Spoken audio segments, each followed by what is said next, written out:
Boa tarde, Sicredi-Dexis. Que prazer estar aqui com vocês em mais um Café Virtual. Na semana passada, a gente trabalhou o Setembro Amarelo e hoje nós vamos trabalhar um pouquinho sobre o Setembro Verde, que aborda a questão da inclusão. Então, para falar sobre esse assunto, a gente vai trazer a Leila Donária, que vai estar aqui trabalhando esse tema com vocês. Fiquem tranquilos, vão mandando mensagem aí no chat com perguntas, que a Leila no finalzinho vai respondendo para vocês. E aproveitando também, quem não assistiu na semana passada o nosso café virtual, acesse no YouTube, que a Jéssica deu uma palestra muito bacana falando sobre o tema, vale a pena assistir. Então, com vocês, Leila Donária.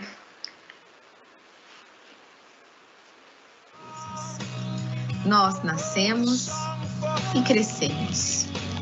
E com o passar do tempo entendemos que a vida é cheia de comemorações, mas também de desafios. Comemoramos as conquistas com vivacidade, mas os desafios esses nos tiram dos eixos. E o mais engraçado é que algo que realmente importa sempre vem com os desafios.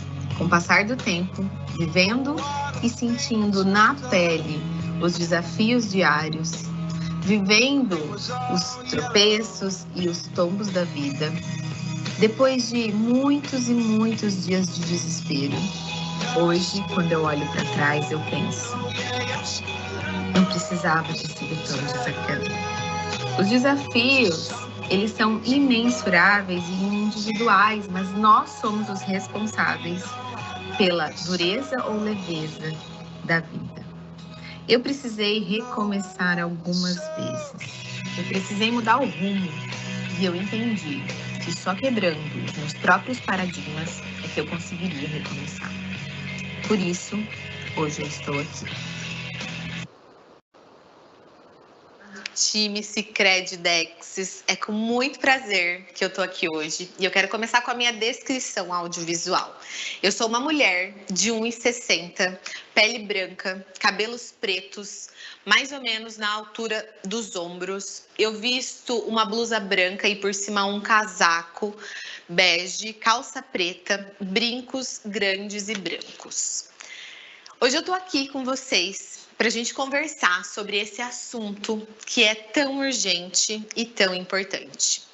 Eu estou com a minha palestra Quebrando Paradigmas, mas antes de começar, eu não posso deixar de agradecer a todo o time Sicredi-Dexis por essa oportunidade de estar aqui, de estar com vocês, para a gente reconstruir alguns pensamentos, para a gente ressignificar algumas ações. É um prazer. Eu queria começar e queria que vocês interagissem aí comigo no chat, ok? Queria perguntar e queria saber quem vai ser a pessoa corajosa que vai me responder o que é quebrar paradigmas. Vamos lá, quem que vai responder aí para mim? Rapidinho. O que é quebrar paradigmas para você? 1 ou 2 exemplos tá ótimo para mim. O que é a quebra de um paradigma?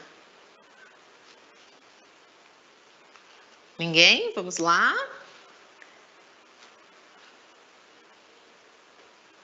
A quebra de um paradigma, ela representa um rompimento. Quem concorda comigo? Você quebrar um paradigma é o mesmo que você estar rompendo alguma coisa. Você pode estar rompendo um conceito, um estilo de vida, um modelo de pensamento, mas para mim, Leila, a quebra de um paradigma é muito mais do que isso. Para mim, é uma grande oportunidade de recomeço. E hoje, eu estou aqui conversando com vocês só porque eu tive a oportunidade de recomeçar. Durante anos da minha vida, eu estudei pulmão e coração. Eu poderia estar aqui hoje dando uma aula para vocês de insuficiência cardíaca, de câncer de pulmão, mas acho que vocês nem iam gostar muito. Mas olha só que interessante, eu estou aqui hoje para falar sobre algo relacionado ao coração. Eu estou aqui para falar sobre afeto e empatia. O que é o afeto? O afeto é o agente modificador do comportamento. Olha que interessante, se você tem afeto por alguém, você pode mudar o comportamento daquela pessoa. A empatia é você conseguir se colocar no lugar do outro e compreender o comportamento daquela pessoa. É fácil ser empático? É muito fácil ser empático com quem a gente gosta. Mas e aquela pessoa que às vezes me incomoda um pouco? Aquele meu colega de trabalho que, digamos, é um pouco chato no meu ponto de vista. É fácil ser empático e eu me colocar no lugar dele? Não é fácil, né, gente? Hoje eu queria falar para vocês sobre afeto e sobre empatia, mas para isso eu preciso contar um pedacinho da minha história. Durante anos da minha vida, eu planejei os meus estudos, eu queria ser uma grande profissional, eu fiz residência, eu fiz mestrado, eu fiz doutorado. E no meio de todo esse planejamento de vida, eu me casei e eu desejei ter uma família. E eu pensava o seguinte, eu não quero ser apenas mãe, eu quero muito mais do que isso. E eu me lembro que ao mesmo tempo que eu planejava a minha vida profissional, eu também planejava a minha família. Em 2014 eu desejei engravidar. E, para minha surpresa, o meu planejamento dava muito certo. Cuando vas a tener un bebé es como planear unas vacaciones. Ese viaje a la playa con el que siempre has soñado, por fin lo vas a hacer. Entonces empiezas a comprar guías de las mejores calas del mundo y hacer planes maravillosos. Pasear por la orilla, tumbarte a echar una larga siesta. Es todo tan emocionante.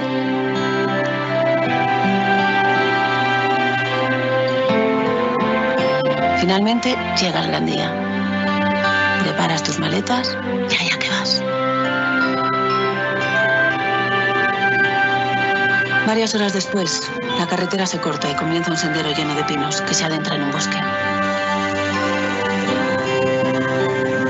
Bienvenidos a la montaña. A la montaña. Pero si yo iba al mar.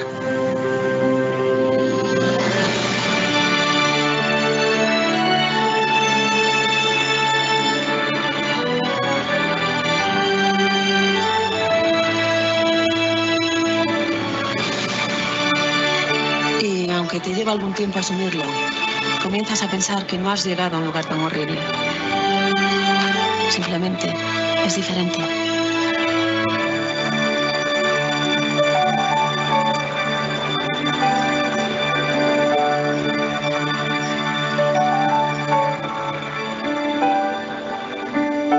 Porque si te pasas la vida quejándote de que nunca llegaste a ir a la playa, puede que nunca tengas la libertad para poder disfrutar de todo lo especial que tiene la montaña. Se a vida muda de rumo, conhecerás outros lugares que também podem ser maravilhosos. E eu, Leila, desejei chegar na praia. No entanto, eu cheguei na montanha. E na minha montanha tinha esse ser humano aqui que vocês estão vendo, que é o Gabinho. Na minha montanha tinha uma criança que não foi o meu filho idealizado. Tinha uma criança que não foi o meu filho desejado ou esperado. Na minha montanha tinha esse bebê que nasceu um pouco diferente. E aos 2 meses de vida dele, eu e meu marido nós recebemos 2 notícias. A primeira era de que aquele bebê que eu já amava tanto e que era parte de mim, tinha várias alterações neurológicas. E quando eu falo várias alterações, era sobre um cérebro muito mal formado, muito compatível com aquela criança que não anda, que não fala, que não respira sozinha, que não come sozinha. E além disso, o meu filho, aquele meu bebê, tinha uma condição que se chama crânioestenose, que é um fechamento da sutura do crânio. E ele ia precisar de uma grande cirurgia. Quando eu digo grande cirurgia, aquelas cirurgias que você precisa assinar um termo de consentimento e que você não sabe o que vai acontecer. Você só sabe que seu filho vai entrar no centro cirúrgico, mas você não sabe se ele vai sair dali com vida. E foi muito difícil. Nesse momento da vida, eu e meu marido, nós entramos em um buraco muito, muito profundo. E na busca por profissionais que pudessem nos auxiliar naquele momento, nós procurávamos por profissionais que fossem talentosos. E nós encontramos alguns. Mas eu me lembro que um deles virou para mim e falou assim: olha, o seu filho vai ser motivo de chacota na escola. E eu decidi que aquele profissional não era o profissional que eu esperava, que eu queria entregar ao meu filho. Até que a gente conheceu um profissional que era muito talentoso, mas que, além de tudo, ele tinha empatia e afeto. E ele foi a primeira pessoa que estendeu a mão e tirou a gente daquele buraco profundo que a gente estava. Eu não me esqueço do dia que eu cheguei no consultório dele com meu marido e com meu filho. E na sala de espera, o meu marido resolveu abrir o exame do Gabinho. E ali ele ficou sabendo de tudo o que o meu filho tinha. Meu marido é médico e ele se desesperou a tal ponto que ele chorava como eu nunca tinha visto. Em 20 anos juntos, eu nunca vi o meu marido tão desesperado. E eu pensava assim, se o Gabriel, que entende, tá desse jeito, o meu filho não tem chance. E esse médico, esse profissional talentoso, empático e afetuoso, nos chamou para entrar na sala dele. E o meu marido estava naquela situação, desesperado. Eu não sabia o que eu fazia, se eu acudia o meu marido, meu filho. E aquele profissional virou pra gente e falou: pessoal, calma, calma, papel aceita tudo, diagnóstico não define nada, vamos olhar para o filho de vocês, vamos olhar o Gabinho como ser humano e não como um exame. Leila, você vai para casa, você vai estimular o seu filho e quando ele tiver o peso necessário, você volta aqui que a gente vai precisar fazer a cirurgia dele de grande porte. Meta dada para mim sempre foi meta cumprida. Eu fui lá, engordei o meu filho. Com 5 meses ele tinha o peso necessário para a cirurgia. E aí, esse médico que tinha me dito aquilo, papel aceita tudo, diagnóstico não define nada. Esse médico foi aquele que eu entreguei o meu filho. Imagina para uma mãe ver o seu filho assim, gordinho, bonitinho, seu filho tão amado, tão idealizado. O que? Que tá sendo graça? Entregar ele para uma cirurgia que você não sabe o que vai acontecer. Você não sabe. E eu me lembro que no dia 6 de fevereiro de 2016, bem cedinho eu entreguei o meu filho pro meu marido e falei para ele: Gabriel, você vai entrar nesse centro cirúrgico com o Gabinho. Você vai esperar ele ser entubado, você vai esperar ele ser anestesiado. Antes disso, você vai falar para ele: calma, meu filho, que vai dar tudo certo. E você não vai soltar da mão dele. A hora que ele estiver pronto para começar a cirurgia, você me liga. Gente, nesse momento em que meu marido me ligou e falou: amor, a cirurgia vai começar. Eu me lembro como se fosse hoje. Eu não estava mais naquele buraco que eu falei para vocês. Eu não estava no buraco porque eu não tinha nem chão. Eu fiquei desesperada, desesperada. E a sensação de nunca mais poder ter o meu filho de volta, ela fez com que eu tivesse uma conversa com Deus. E eu falei para ele que se eu levasse o meu filho para casa, a partir daquele momento a nossa vida ia mudar. Que eu ia olhar o Gabinho como ser humano capaz, que eu não ia ficar comparando o meu filho com outras crianças, que se o meu filho voltasse para casa, eu ia comemorar as suas pequenas conquistas e eu ia olhar o Gabinho nas suas potencialidades. E aí, pessoal, depois de 7 intermináveis horas, foi assim que eu encontrei o meu filho na UTI.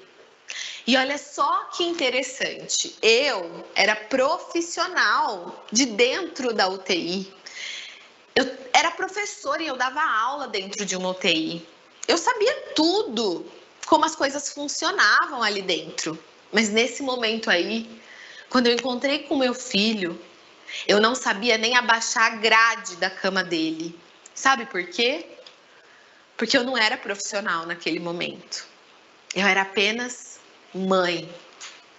Mãe daquela criança. Eu estava do outro lado. E esse dia, independente do que veio acontecer depois, esse dia eu considero o dia do renascimento. Mas não é o renascimento do meu filho. É o meu renascimento. O renascimento da mãe daquela criança. Porque esse dia me transformou. E é só por conta desse dia que eu tô aqui hoje. Vamos lá agora. Eu quero pedir para vocês... Não estou vendo vocês, mas todo mundo vai fazer isso que eu tô pedindo agora. Quero pedir para vocês entrelaçarem as mãos de vocês. Assim, ó. E agora eu quero pedir para vocês mudarem os dedões de posição. Ó, assim. E aí? Fala para mim. É diferente fazer isso? É diferente, não é? No entanto, eu pedi o quê? Eu pedi para vocês entrelaçarem as mãos. As mãos continuam entrelaçadas? Continuam. O que mais é diferente? Pessoas com deficiência são pessoas diferentes, certo? Mas elas são o quê? Seres humanos, como qualquer outra pessoa. Você sabia que existe 1 bilhão de pessoas no mundo que possuem alguma deficiência? E aí eu não sou boa de matemática não, mas eu tô aqui numa instituição financeira hoje e sei que vocês são ótimos nisso. Vocês podem me dizer se 15% da população brasileira pode ser considerado minoria? 15% pode ser considerado minoria? Olha, minha matemática não é lá essas coisas, mas eu acredito que não pode. Até quando a gente vai continuar chamando essas pessoas de minoria? Minoria invisível. Até quando a gente vai precisar de uma lei que obriga as empresas a incluírem essas pessoas, para que elas tenham uma chance no mercado de trabalho? Até quando? Sabe por que isso acontece? Sabe por que as pessoas chamam essa população, essa comunidade de minoria invisível? Porque existe o capacitismo. O capacitismo, ele é o preconceito em relação à pessoa com deficiência. E sabe aonde está esse capacitismo? Tá na escola, tá no hospital, tá no consultório médico, tá no shopping, tá na loja, tá no restaurante, tá no banco, tá em todos os lugares, tá em mim, tá em você. Sabe por quê? Porque o capacitismo, ele é estrutural. Ele nasce com a gente, porque tá na estrutura da nossa sociedade. E aí, eu fico me perguntando por quê? Por que esse preconceito existe? Por que esse capacitismo existe? E eu acredito em duas coisas. A primeira é que nós somos fiéis ao que nós aprendemos. Então, quando você era pequeno e você via uma pessoa na cadeira de rodas, ou você via um deficiente visual, um surdo, o que a sua mãe e seu pai falavam para você? Não olha, não faz pergunta.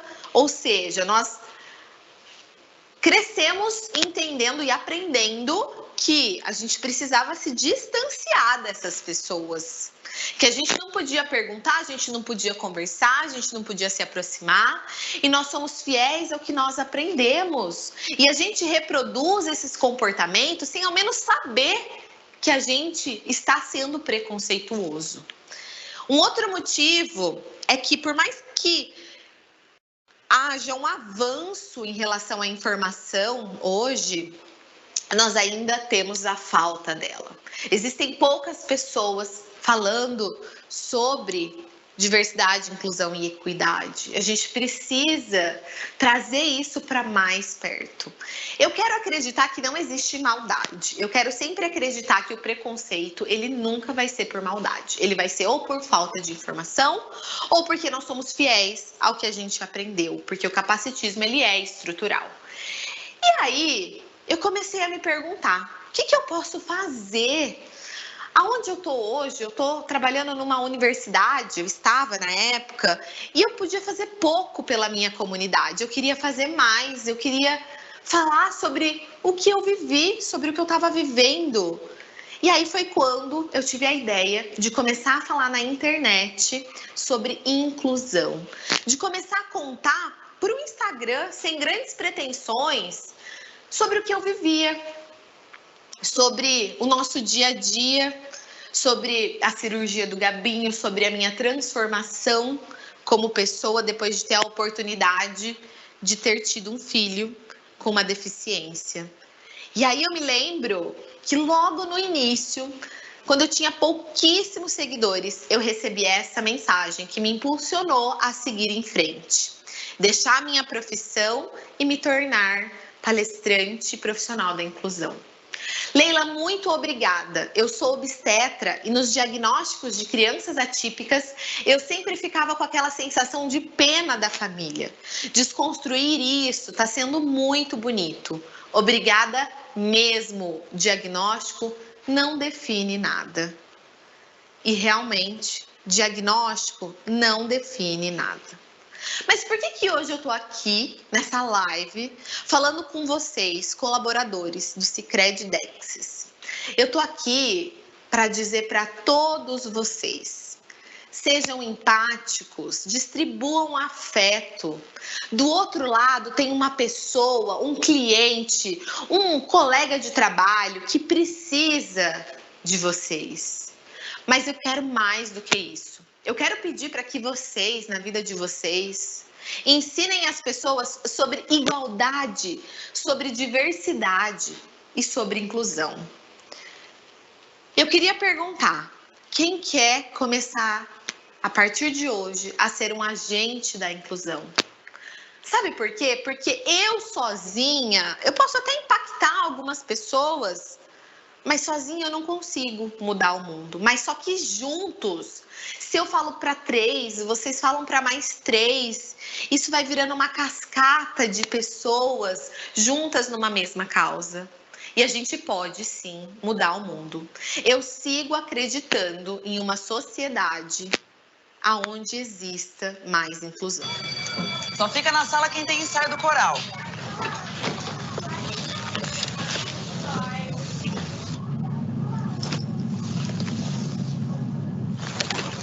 Choo, choo, chururu, choo.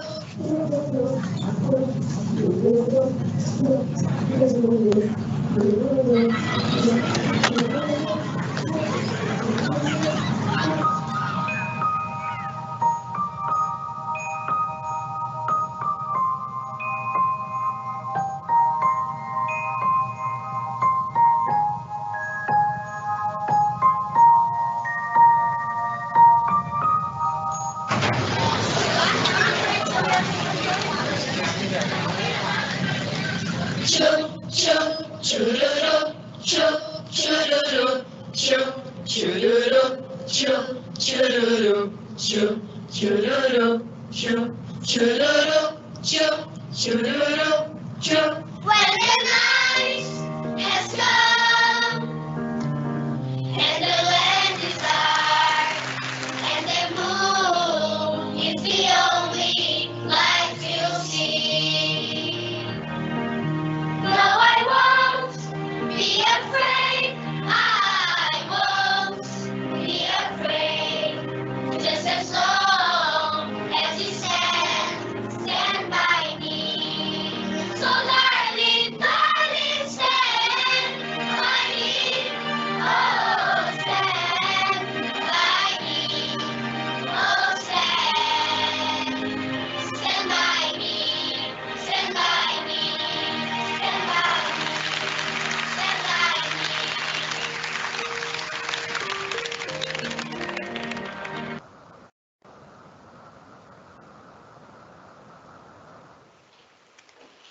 E aí, vocês podem estar se perguntando, e o Gabinho? O que aconteceu com o Gabinho? Pois é, o Gabinho, depois da UTI, foi vencendo muitos daqueles desafios. Só quem está numa UTI sabe o que são as notícias de uma UTI, o que é você estar ali sem saber o dia de amanhã. E essa foto aí, em que eu tô com o Gabinho no colo, foi a primeira vez depois daquela cirurgia que eu peguei o meu bebê no colo. Imagina para uma mãe que vive pendurada com o seu bebê, ter que esperar dias e dias para novamente poder sentir o cheiro, o calor, o afago daquela criança. E aí, gente, não era esperado, mas diagnóstico não é destino. Venha. E o Gabinho foi vencendo muitos e muitos dos desafios da vida. Casa. Chegando aqui com a mamãe. Eu continuo achando que ele é o menino mais lindo, não só daquela casa, mas desse Brasil todo. Depois da cirurgia do meu filho, eu pude sentir na pele o que era estar em um hospital como família. E naquele momento, eu repensei as minhas atitudes como profissional. Como eu pude fazer melhor e eu não fiz? E não pensem em vocês que eu era uma pessoa chata ou que eu era uma pessoa que não sabia o que estava fazendo. Não, eu era uma professora muito legal. Os meus alunos me adoravam, os pacientes dos meus alunos também me adoravam. Mas hoje, quando eu olho para trás, eu penso, como eu pude ser melhor e eu não fui. E aí, eu queria te dizer que independente da sua função, do seu cargo, você, para ser um profissional verdadeiramente talentoso, precisa também ter um olhar de afeto e de empatia. Não tem como, você pode ter a melhor graduação, a melhor pós-graduação. Se você não desenvolver esse olhar de afeto e de empatia, você não vai ser um profissional completo. Como profissional, você sempre pode fazer melhor. E aí eu quero contar uma história bem rapidinha para vocês, que eu ouvi do Godre. É uma história verídica, é uma história que aconteceu nos Estados Unidos, no Texas.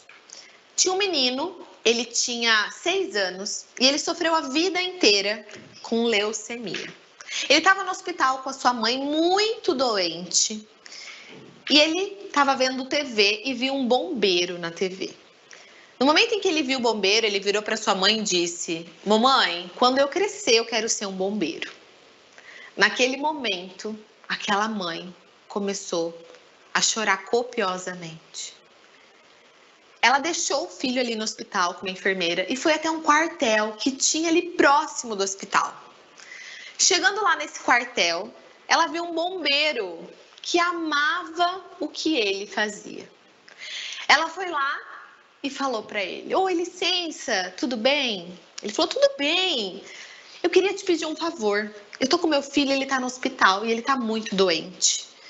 Eu queria que você fosse lá no hospital fardado, porque o desejo dele é ser bombeiro quando crescer. Mas ele não vai crescer. Ele tá desenganado pelos médicos." Aquele profissional que amava o que ele fazia virou para aquela mãe e falou: "Minha senhora, eu posso fazer melhor. Se o seu filho está tão doente assim, conversa com o médico, pede para ele liberar o seu filho uma tarde, para o seu filho vir aqui no quartel." Aquela mãe foi lá no hospital, falou com o médico liberou o menino. E o menino foi para o quartel com a sua mãe. Chegando lá no quartel, ele se vestiu de bombeiro. Aquele bombeiro preparou um café da tarde e ele conheceu não só um bombeiro, mas ele conheceu vários bombeiros. Aquele menino apagou um incêndio, porque aqueles bombeiros simularam um incêndio para que ele pudesse experimentar e viver aquilo. Aquele foi o dia mais feliz da vida daquele menino. E para quem estava quase morrendo, ele teve uma sobrevida de mais 1 ano. Passado 1 ano daquele dia, aquele menino estava muito, muito mal e agora sem possibilidade nenhuma de sair daquele hospital. Aquela mãe lembrou do bombeiro que amava o que fazia, foi lá no quartel e falou para ele: "Você lembra de mim?" Ele falou: "Claro que eu lembro. Como é que tá seu filho?" Ele falou: "Meu filho tá morrendo. E eu queria te pedir para você ir lá fazer uma visita para ele, porque ele falou tanto, tanto daquele dia. Ele ficou tão feliz. Eu queria dar esse último momento para ele." Aquele bombeiro que amava o que ele fazia disse para aquela mãe: "Minha senhora, eu posso fazer melhor. Avisa lá no hospital que vai chegar um caminhão de bombeiro com a sirene ligada. Mas não é para ninguém se preocupar, porque não é um incêndio de verdade. A gente vai lá prestar uma homenagem para o seu filho." Aquela mãe chegou no hospital, colocou o menininho sentado na cama, de pijaminha de hospital. E aquele caminhão de bombeiro chegou, fazendo o maior barulho com a sirene ligada. Eles colocaram aquela escada e subiram até o 3º andar, como tá aí na foto. Eles entraram pela janela do quarto do menino e, de repente, aquele menino avistou não só um, mas 7 bombeiros. Todos eles ficaram em volta da cama daquele menino, bateram continência para ele e falaram: "Você foi o nosso soldado mais valente. Você foi um guerreiro e a gente veio aqui te prestar uma homenagem." Eles pegaram um brochinho de latão assim e colocaram no pijaminha daquele menino. Horas depois, aquele menino morreu com um sorriso nos lábios. Como profissional, você sempre pode fazer melhor. O que eu desejo para o Gabinho e para todas as crianças e pessoas com deficiência? Eu desejo isso aqui. Cadê o Gabriel? Cadê o Gabriel?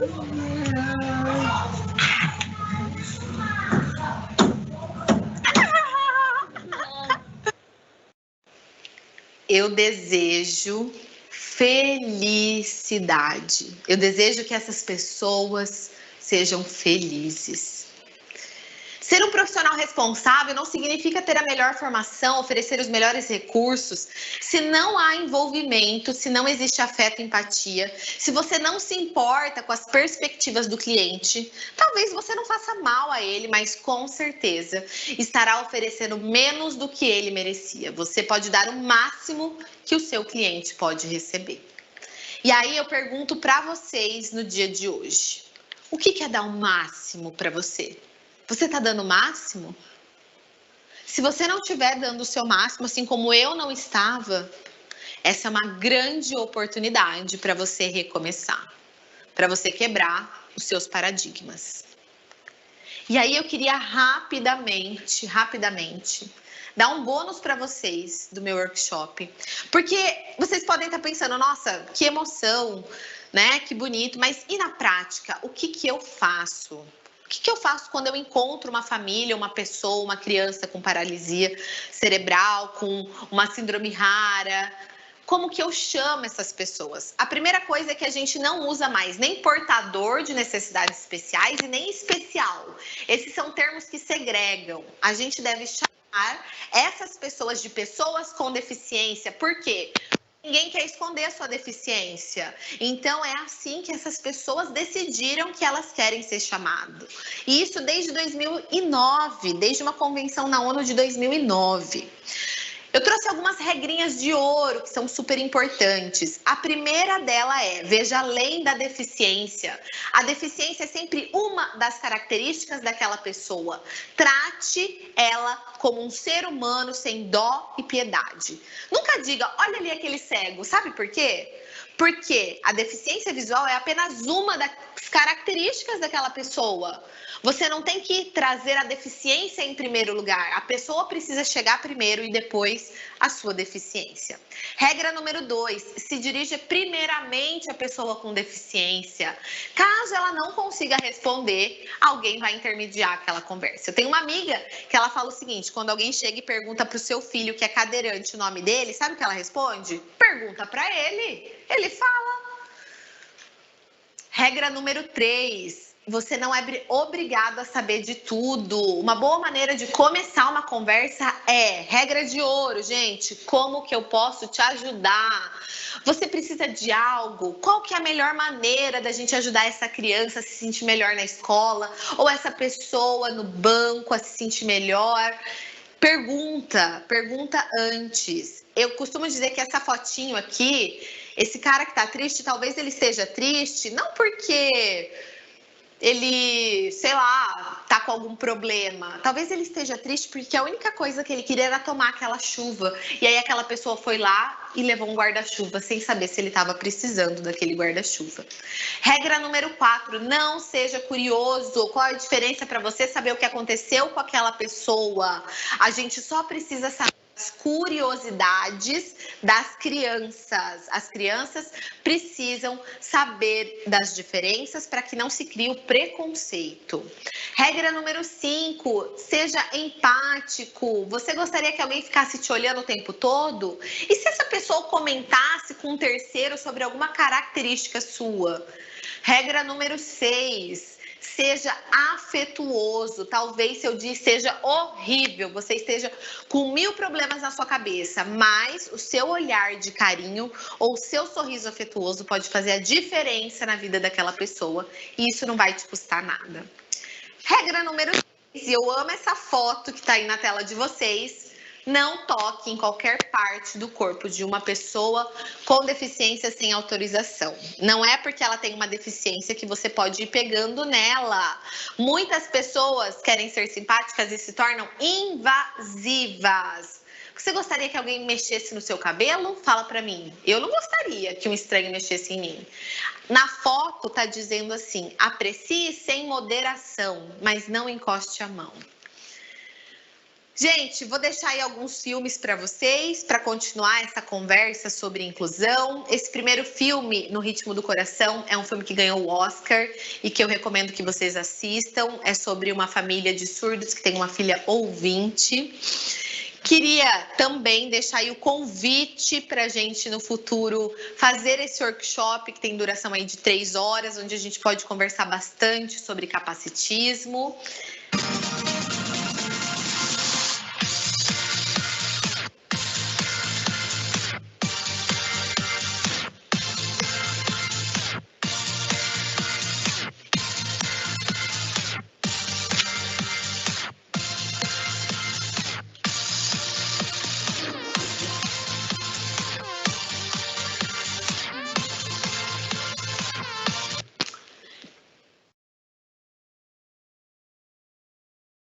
Achando essa palestrante, né? Aparecendo em um monte de lugares, levando essa pauta da inclusão. Pessoal, reconhecimento é super importante.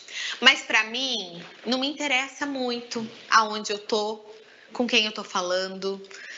Me interessa, sim, estar levando para onde eu for a pauta da inclusão, porque isso é um propósito de vida, é muito mais que um trabalho. É um propósito de vida. E sabe por que eu tenho todo esse reconhecimento hoje? Porque na minha casa eu faço um treinamento intensivo todos os dias. É esse treinamento aqui, ó.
food melts like lemon drops high above the chimney top. That's where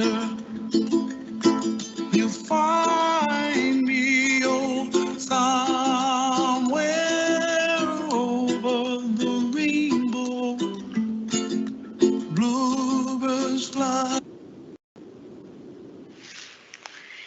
Eu costumo dizer que o Gabinho é o meu professor da vida e eu tenho o melhor professor do mundo.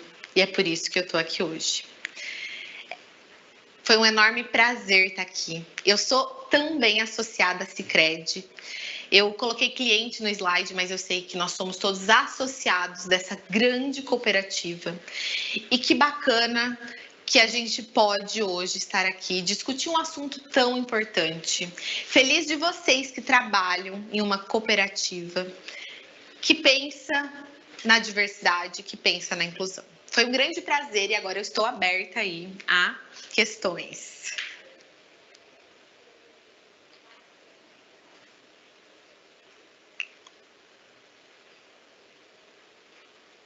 Pessoal, se alguém tiver alguma dúvida aí para perguntar para a Leila, a gente tem uns minutinhos finais, então vamos aproveitar. Leila, queria te agradecer por esse momento, por ter compartilhado com a gente um pouco da sua história, ter trazido esse tema que é tão importante, né, da gente estar trazendo para os nossos colaboradores. Pessoal, agradeço a atenção de todos vocês. Quem quiser assistir novamente, vai estar gravada lá no YouTube, então acessem, assistam. Sigam a Leila também nas redes sociais, que ela sempre está fomentando o tema, está trazendo curiosidades, está trazendo termos, enfim, tudo sobre o tema.